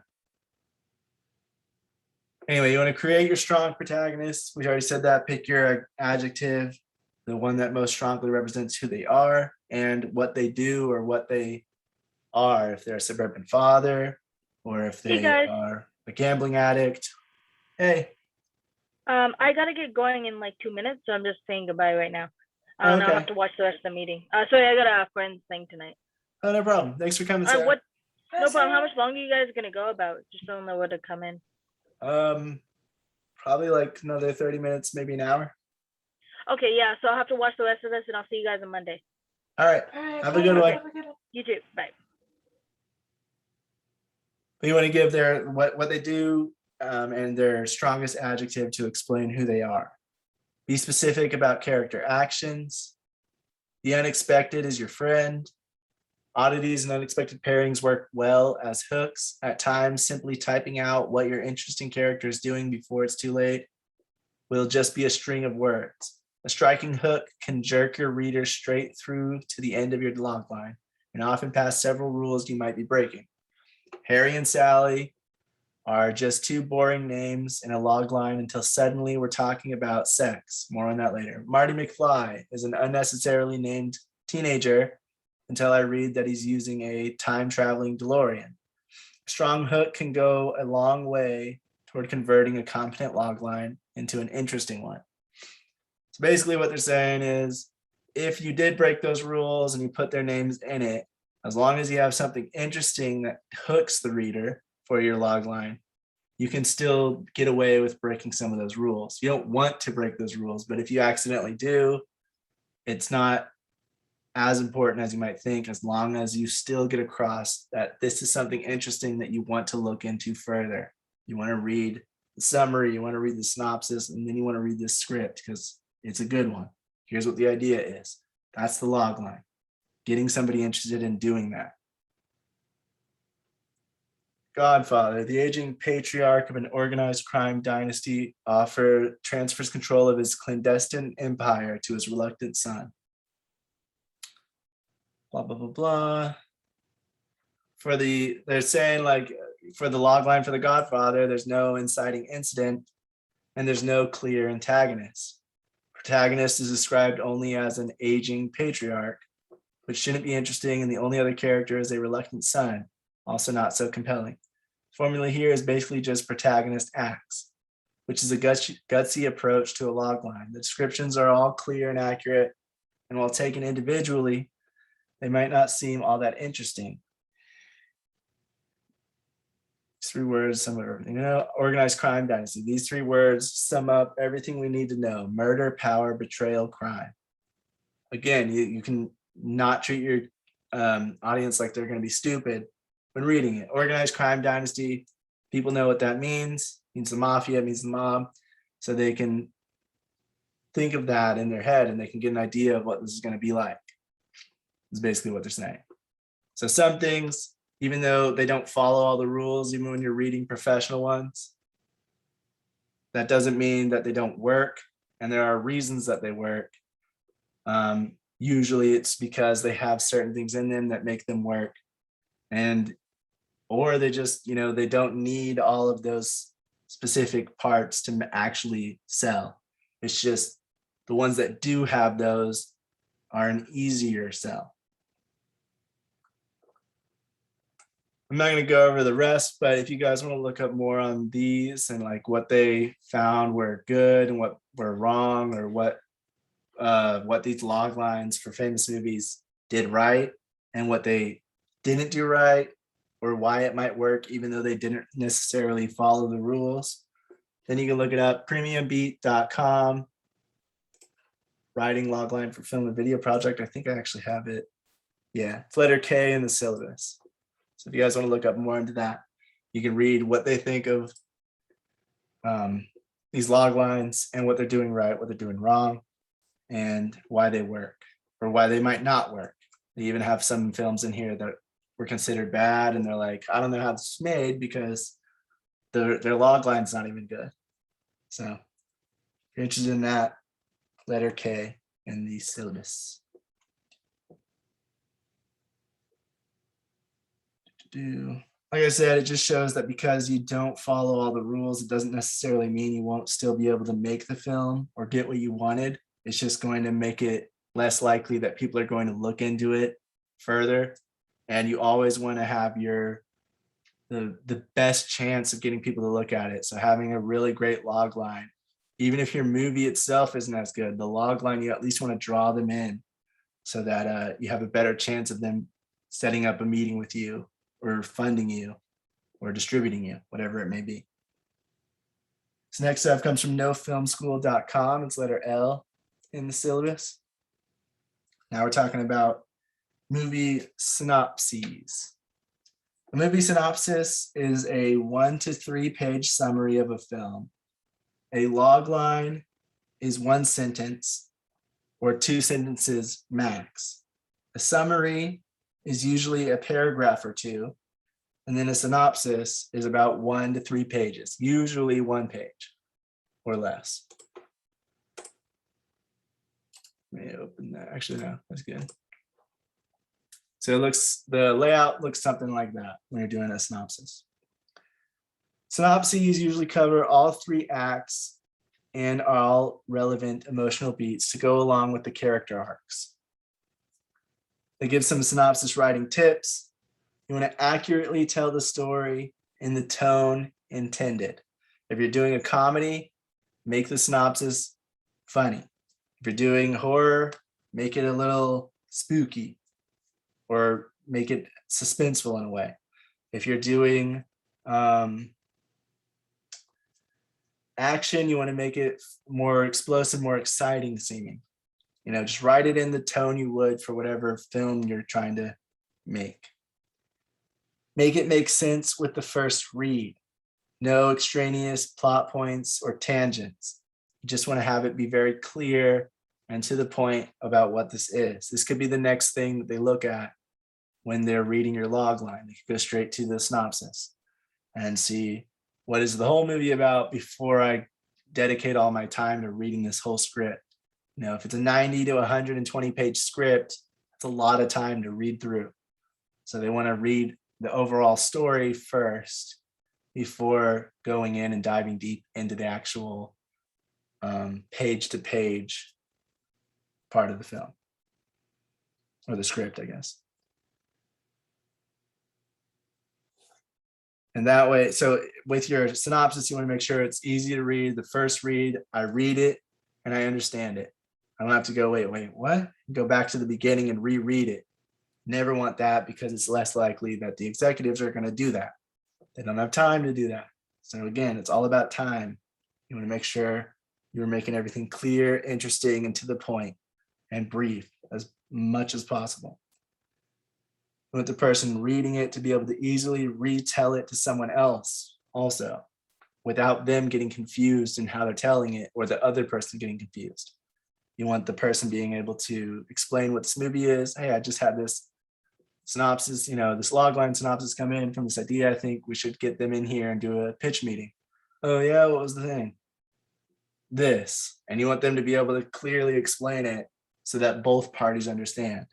And the only way you can do that is by making your synopsis really clear and to the point and not jumbled and hard to understand or difficult to follow. This next stuff comes from boards.com. It's letter M in the syllabus. Boards is spelled with 2 O's. Film synopses are normally 1-page documents containing film title, genre, log line, and a 5-paragraph explanation of the film storyline, main plot points, and key characters. Excuse me. Before most execs commit to reading a full screenplay, they'll want a 1-page synopsis of the story. A synopsis is a shorter version of a film script or a film treatment or a script treatment. What we are basically doing with these is extending the amount of detail and length we use to describe the film. It goes logline, then summary, synopsis, treatment, and then the full script. With each of these, you start out with the bare bones minimum of how to explain the story, and then add a bit of detail as you go. The summary would be maybe a paragraph about what this film is. It's something you might find on the back of a DVD cover. The synopsis goes from each act, Act 1, Act 2, Act 3. It also has the log line at the top and more details about like how to contact you and what the name of the movie is and stuff like that. So it's a bit longer. It's kind of like an outline in a way, but it's written in the way you would write a log line or a summary. Then you have the treatment, which can be several pages long, it can be 10 pages long or longer, just depends on how much they want, which is basically just a very extended synopsis where you are writing in more detail what the script is without the whole entire script. And then of course the full script, which could be 90 to 120 pages or more, depending on what you have. To format your synopsis, you want to start by writing a header at the top of the synopsis with script's title and state that it's a synopsis right underneath it. Under the title, put genre, but not just something like action. You want to do like lighthearted cop action or explosive action or something a little more catchy, a little more intriguing. Something with a little bit of a brief description about what this is that also has a little bit more pizzazz, eye-catching. Include your contact details under or right above that. Next, have your log line.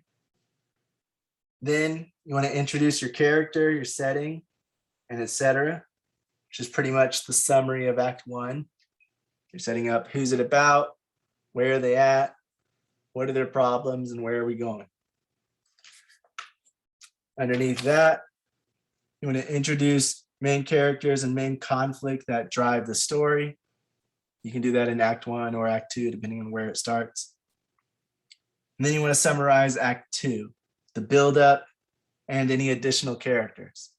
Successes, failures, how is it getting more complicated? What are the obstacles that are coming in the way? And things like that. Then you want to summarize Act 3 and the ending. This time you actually want to include the ending. We can also use the characters' names after introducing them as long as it's a limited number of named characters, typically 5 or less. Again, you don't want to name off too many characters. This thing shouldn't be that long, so you should really stick to your main characters, your main cast. And that could be an antagonist and a group of protagonists. But you have one main character and then the main side characters beside them. So who's your main character? That should be the main focus. And who's your main antagonist? That should be your main focus against them when you're talking about Act 2 and Act 3. But then you can also bring up your side characters and then you can name them. But just be clear, be careful of not naming too many people because it'll get confusing for the reader. Wait, who is this again?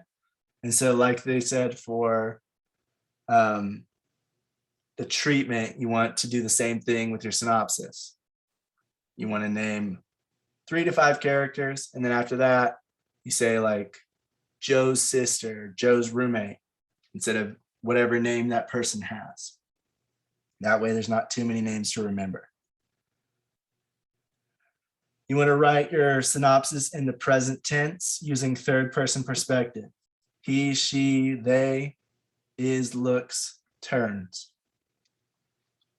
Don't indent paragraphs. Keep paragraphs single-spaced and place an extra space between the paragraphs. So once you start a new paragraph, just do an extra space between them. And normally you want to stick to a simple font that's easy to read. Write in the style of the film genre. If it's a comedy, make it funny. If it's action, make it exciting and energetic. Same thing the other person said. Use simple, easy to follow language. You also want to do the same thing you would do with a logline though, and make it a little bit interesting and intriguing, but you can still make it clear about what it is. People know what a depressed cop is. They don't have to look up that word. So you don't want to do like fancy words to try to make it seem like it's more intriguing and interesting than it is, but you can still find words that are simple and clear that are to the point and make it more interesting than just a cop by itself. A depressed cop, that's more interesting. And we get a better idea of who this character is as well. So do the same thing in your synopsis. Find a way to make the words explain your story a bit more, but also make it more intriguing. This next stuff comes from Script Reader Pro. It's letter A in the syllabus, how to write a synopsis for a movie, original Whiplash synopsis example, Script Reader Pro. You typically want a synopsis to be 500 words or less. There you go. Instead of using 30 to 50 words like you would in a log line, now you have up to 500 words that you can explain your story with. One pager is another name for a synopsis, and that's usually because they're on one page. Be sure to stick to the main plot points and choosing wording carefully to keep the synopsis interesting. Don't be lazy with log lines and synopses. These are the very first things the decision makers read before deciding to read a full script. And a good one could be the difference in you getting funding, produced, distributed, or not. Does anyone have any questions, comments, or anything to add about log lines or synopses? I think you pretty much hit all the points, right? Maybe, unless people have something to add. But There's yeah, if always they're something. asking you for, so if you're trying to pitch your movie and they ask you for the log line, make sure you give that one sentence log line. If they're asking you for a brief summary, ask them how long they want. And if they say like 2 or 3 paragraphs, there you go. If they say 1 paragraph, do it. And then if they ask for a synopsis, try to make it 1 page. They might tell you the length that they want, or they might not. I would say try to keep it brief. And if they want a treatment, then that is like a extended synopsis where you're trying to make it like 10 pages describing the script. And then obviously if they ask for your script, just send them the script. All right, the last thing we're talking about today is taglines. Taglines. This stuff comes from premiumbeat.com. It's letter D in the syllabus. Taglines are short phrases marketers use to sell a product or a service. They often employ puns or other turns of phrase that can grab your attention. Taglines are not log lines. Log lines are to summarize the story as succinctly as possible. Taglines are to sell to audiences, to attract viewers to the film, and kind of give what the experience of that film may be. You'll find taglines on many film and TV posters. We're going to open another website here. You can kind of look into it a little bit. I don't know if it lets me. There we go. The 10 best movie taglines they have. 40-year-old virgin. Tagline is, the longer you wait, the harder it gets. That is clever. Honestly, that's really good. That's really good. Again, it's a turn of phrase. It's a pun. And so, obviously, they all get what that means. Alien. In space, No one can hear you scream. Apollo 13. Houston, we have a problem. Cocktail. When he pours, he reigns. Reigns is in king. Some of these you might not think are good. Some of you think are good, but others might think are good, or some might not. Yeah, some might fly through my head, but other people might pick it up immediately. The Fly. Be afraid. Be very afraid. I mean, it's disgusting. You can also see Like, that depending on the genre, horrible. they change up kind of how they do it. Obviously, for the comedy, they wanted to put a joke in there. So there you go. Yeah. That's the joke, and it makes sense to the movie, and it makes sense to the pun. Yeah. The turn of phrase. Honestly, The Fly is more gruesome and disgusting than it is scary. Like, it's not like be afraid. It's more like you look at it and you want to throw up type of thing for me. But yeah, I would be afraid if I saw something like that walking toward like a half human fly thing, if I remember, if it's something I'm thinking about. Yeah, I'd be kind of like, Yeah. Jaws 2. Just when you thought it was safe to go back in the water. Oh, I remember that one. Actually, that one's pretty famous. Like, it's pretty well known. Psycho. Check in, relax, take a shower.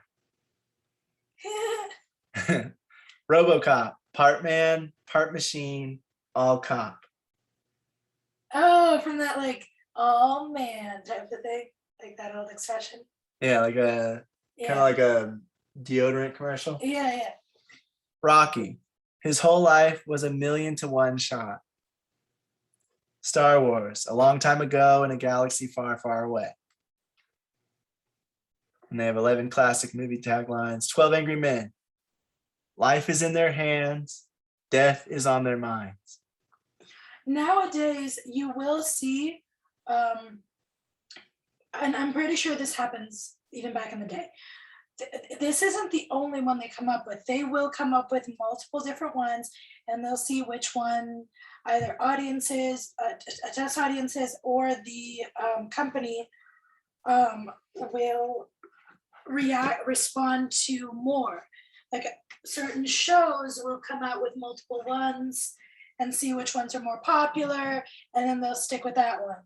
Or they'll give out to like test audiences or test groups, which one do you like better? This one, that, Yeah. People are a part of those kinds of things, like different surveys and stuff like that. They will show you different options when it's like for a TV show or whatever. They will show you like, what do you think of this logline? What do you think of this poster? And Tagline, not logline. Sorry, tagline. I always say that. What do you think of this poster? Which one do you think matches the tagline more? Which one do you think matches the story more? So yeah, they probably went through a long process to come up with those simple concepts, like that simple line right there. Yeah, it seems simple, but it's actually pretty hard to arrive at, especially with the puns and the turn of phrase that are actually pretty clever. Bonnie and Clyde. They're young, they're in love, and they kill people. Double indemnity. From the moment they met, it was murder. Easy Rider. A man went looking for America, and he couldn't find it anywhere. Father of the Bride. The bride gets the thrills, the father gets the bills. High Noon. It's all caps. That's why I said it like that. High Noon. The story of a man who was too proud to run. The Lady Eve. When you deal a fast shuffle, love is in the cards. Oh, that one's clever. The Magnificent Seven.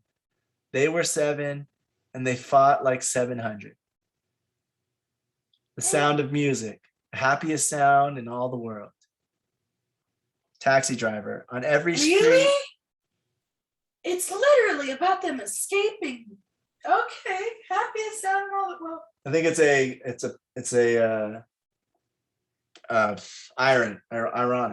I think it's intentionally ironic. It can be intentionally ironic. It is beautiful. The whole point is like finding joy in dark times. That's what The Sound of Music is about. So yeah, it's just. I mean, it's the happiest sound in all the world. It's so. just because the movie isn't. The Sound of Music is the happiest sound in all. Yeah, that makes sense. It's not what I would think of Like the first thing that would come to mind when I would. Well, again, these aren't explaining the movie. These aren't.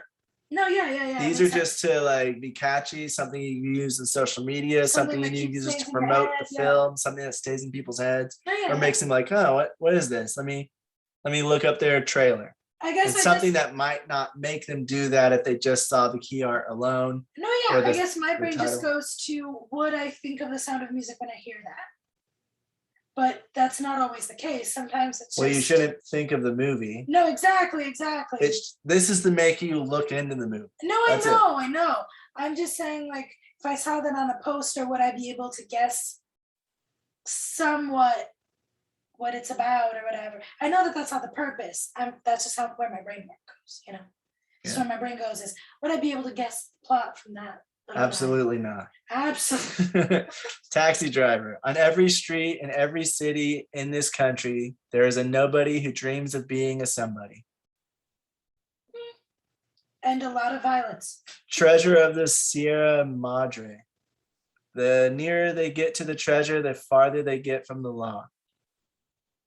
Comedy movies. American Pie. There's something about your first piece.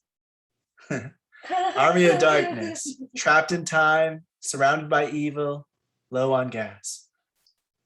The Big Lebowski, her life was in their hands, now her toe is in the mail. I never watched The Big Lebowski, so I don't know. Catch Me If You Can, the true story of a real fake. Oh, right, the one, he is a real fake, because later found out that everything that he said was fake. So it's not even a true story anymore. Like back then they thought, but then it found out that it was all fake. That guy that pretended that he had this crazy life, that he was an air pilot and he stole a plane and all this crazy stuff and pretended to be a doctor. Turns out it was all fake. The whole thing was fake. Chicken Run, escape or die frying. Oh, is that the one with the really creepy and like half clay looking chickens? I have no idea. Oh yeah, actually I think so. Yeah, I don't know. That movie creeped me out as a kid. It just looks so weird. Clerks. Just because they serve you doesn't mean they like you. Dazed and Confused, see it with a bud. Dude, Where's My Car? After a night they can't remember, comes a day they'll never forget. Oh, I like that one. Dumb and Dumber. For Harry and Lloyd, every day is a no-brainer. Something. I mean, it matches. But some people love those types of things. Ferris Bueller's Day Off. One man struggled to take it easy. The First Wives Club. Don't get mad, get everything. Ooh, I like that. Ghostbusters. Who you gonna call? Greedy. Where there's a will, there's a relative. Oh, is that the one with the giant mansion and the neighbor with Jack Black? Maybe, I don't know. Or is that Greedy? No, that's Envy. That's Envy. Oh, that's.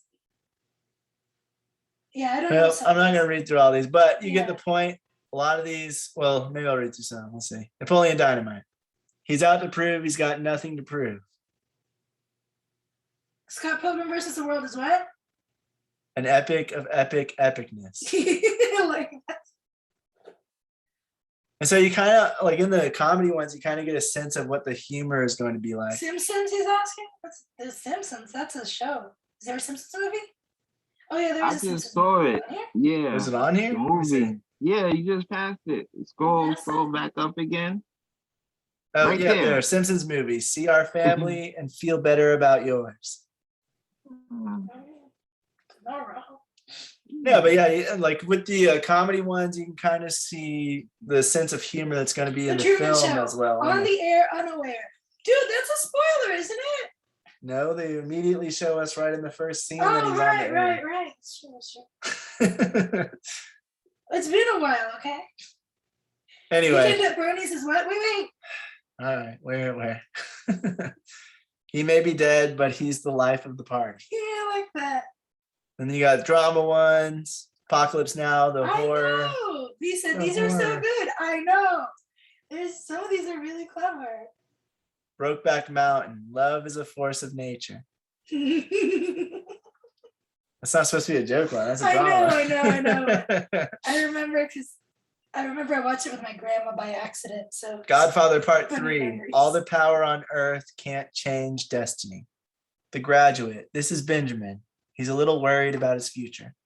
Yeah, I like that. Simple to the point. Lost in Translation is what? Because that's a big movie. Man, Sorry, I get excited. I love- everyone wants to be found. If you guys want to look at all of these, you Yeah, can go on send the link. nfi.edu. It's letter, let me see. Because I don't know. Letter C in the syllabus. That's going to be where you find all of these. They talk about more action movies. I'm just showing a few. I was going to show a few to read through like some of the different genres. I Am Legend, The Last Man on Earth is Not Alone. Jurassic Park, An Adventure 65 million years in the making. Oh, The I like Matrix, Reality is a Thing of the Past. that. Oh, I like that too. True Lies, When He Said I Do, He Never Said What He Did. Oh, I like that too. Horror movies, let's see. Contagion, Nothing Spreads Like Fear. Jaws, You'll Never Go in the Water Again. A Nightmare on Elm Street, If Nancy doesn't wake up screaming, she won't wake up at all. Saw 2, Oh Yes, There Will Be Blood.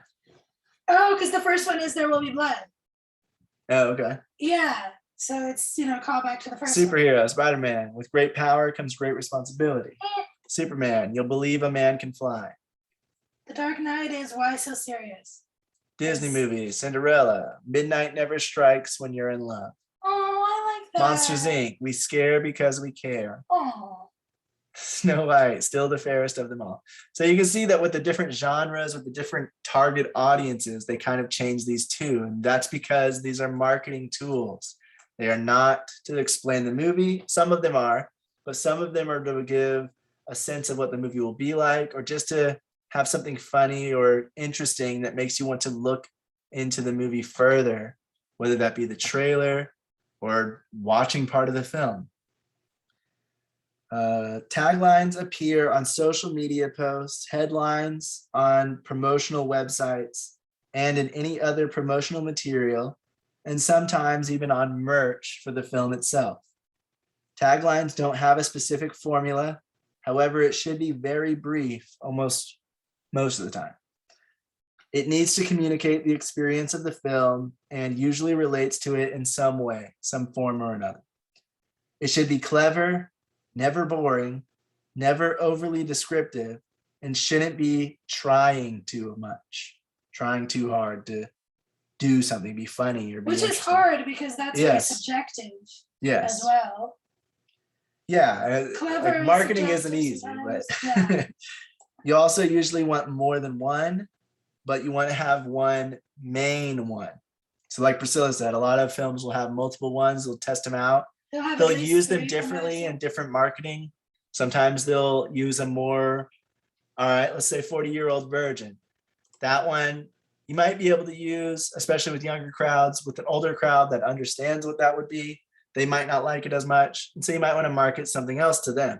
And so you might use a separate one for an older crowd if you're marketing on a certain site that has an older audience, and then you're marketing on a site that has a younger audience, you might want to do 2 different A good example taglines. is you'll see these a lot of movies and TV shows. They will have multiple posters and they will look different, and they will have different taglines. So I've seen, at least like that I can remember, the last time I saw a show poster, there were 3 different ones, and they had 3 different taglines. There might be more, but I just remember the 3 main ones, and they were all somewhat different.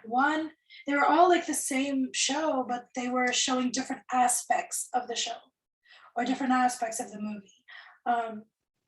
And they created a tagline for that to match that image or to match that specific thing that they were marketing. Yeah, and so this is the next note that comes from premiumbeat.com. You want a tagline to either generate interest, offer more information, or sell tickets. So Hopefully you all normally 3. you normally want different taglines to have one that does each of those, and not just one tagline that tries to do all 3, as it will most likely fail and not be good at any of those 3 things. It's like trying all but mastering none. You don't want to try everything with one tagline. Oh, because funny won't necessarily always be clever, and clever won't necessarily always be. We read through a bunch informative. of these. The longer you wait, the harder it gets. It doesn't, I mean, it gives away a little bit, but the Well, the 40-year-old title gives version, away a the little title bit. already tells you what that's going to be. So that's just kind of like an added joke to generate interest or sell tickets. With, I don't know where it was, but there was other ones where we were reading that was very much more informative about what this is about. Yeah, there are a few that were just breaking down. We're just kind of like, this is what the movie is in a really small sentence. Mhm. And that way that's an Or informative the main one. theme of the movie. Right. And so it gives more information about what does this title mean. First thing they're going to see is the title. And then the next thing they're going to read is that tagline, if they're reading that instead of looking at the image. Or they're going to look at the image, read the title, and then look at that. But this will be pretty much always after the title is read. And so it's kind of like an addition to the title if you're trying to add information about what this title means. And so you want to have typically 1 to 3 taglines, usually more than one, always. That way you can use them in different ways. And some to generate interest, some to offer more information about what this movie is, and some to sell tickets or to attempt to sell tickets by just getting people to want to buy tickets. Bring a bud. That's kind of like just to sell tickets. It's also talking, obviously about beer, Bud Light, and stuff like that. But bring a bud is also basically just telling your audience, hey, bring somebody, bring a friend to watch this film, as well as doing the other thing. That's why these are so hard. They're like, they usually have double meanings, or they are a pun or a turn of phrase of some sort that are pretty clever. Some of them we read, I didn't think they were that clever, but other people like that type of stuff. So there's also which audience are you trying to cater to? Or it could just be that the marketer wasn't good. Either way, you always want to try to really think about this. If you're doing it yourself, give it some thought. You want to have a good tagline. You want to have a few good taglines for different reasons, and make a huge list of different ones, and then pick through and figure out which one's your best or your favorite ones. And then you can bring those to friends and try to see if they think it's funny or think it's good or think if it's interesting as well. As an independent filmmaker, you may need to come up with taglines yourself, but making a good, catchy, memorable one, while difficult, can help your marketing campaign as a whole. So take time, make several options, and weed them down to the best ones. And then, of course, like I just said, ask others what they think, if they think they should be changed, or if they could be enhanced in some way. Gabe said he liked Edward Scissorhands. Edward Scissorhands, his story will touch you, even though he can't. Aww, Oh yeah, that is good. that's so sad. I also have these other ones from filmdaily.tv. Let's see.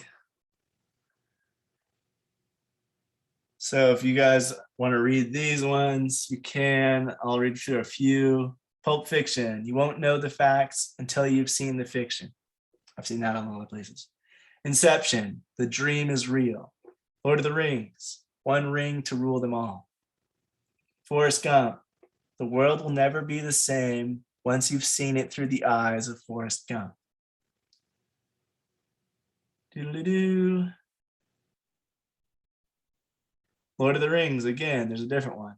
The fight for the future begins. So there you go. You can see one ring to rule them all is one of them. The fight for the future begins is another one. And I'm sure there's more. One time ago in a galaxy far, far away. Tenet. Time runs out. So if you guys want to read all of those, you can. You go to the filmdaily.tv. But basically, it's just to give you a sense of like how different movies, different genres do it. I thought NFI really broke down the genres pretty well. But Film Daily, you can also see about, looks about 46 of them from different movies that you know. And it's going to be letter F in the syllabus. If you guys want to read more of those. But if anytime you're making stuff that you're not sure how to make, anytime it's something new, definitely research it and see what others have done, because it'll give you some idea of how to do yours.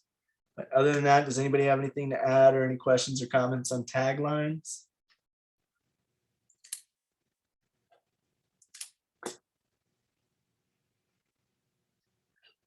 All right.